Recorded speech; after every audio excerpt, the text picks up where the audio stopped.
putting in the 2-hole. What was your idea there? Well, we were looking just to shake things up. Most of those ideas are largely Coach Gotro's, for full disclosure and credit. He did a great job. We kicked around a few things this afternoon and wanted to switch things up a little bit, and obviously paid dividends tonight.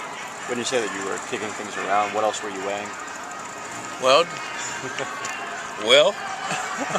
we moved a few guys around in the lineup, you know, and so you look at it, you draw up a lineup or two, and you kick it back and forth. How many right-handed hitters do you want to have in a row? How many left-handed hitters do you want to have in a row? What's their pin look like? You know, you just that's the conversation that you have, you know, and who's got a chance to see the most fastballs down there in the 7, 8, 9? Who needs to see the fastballs? Who's got a chance to drive runs in? Who might do too much if you move them up a spot or two? Just all those different types of conversations that are generated when you start talking about making lineup adjustments. And the results you got tonight, something you might stick with for tomorrow? Yeah, we'll look at it. I'm not gonna.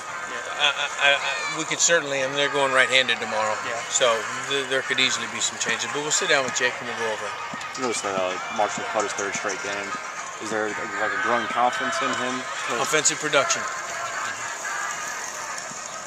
Ethan, much like last night with Connor, his pitch count got up early, but he just managed to labor through it. Well, yeah, and it's really, we're talking about the same thing. You know, to get the leadoff guy on, or we think we walked one and then had another one get on. Next thing you know, we're at 20 and 21 pitches an inning, I think. We had a 20, a 21, and a 17 early on, and, you know, that's more than we're really interested in. But having said that, I thought he competed extremely well. Again, our starting pitching, I think, competes very well. Sometimes it's not near as efficient as you'd like.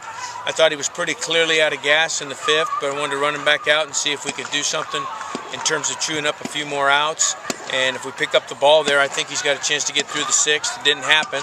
He got us an out, and obviously a big double play ball from Keegan there to get us out of the 6th inning. Neff was really good out of the bullpen tonight. Has he turned into a high leverage kind of guy that you go to in big outs? Zach is going to pitch when I feel like the matchup is beneficial.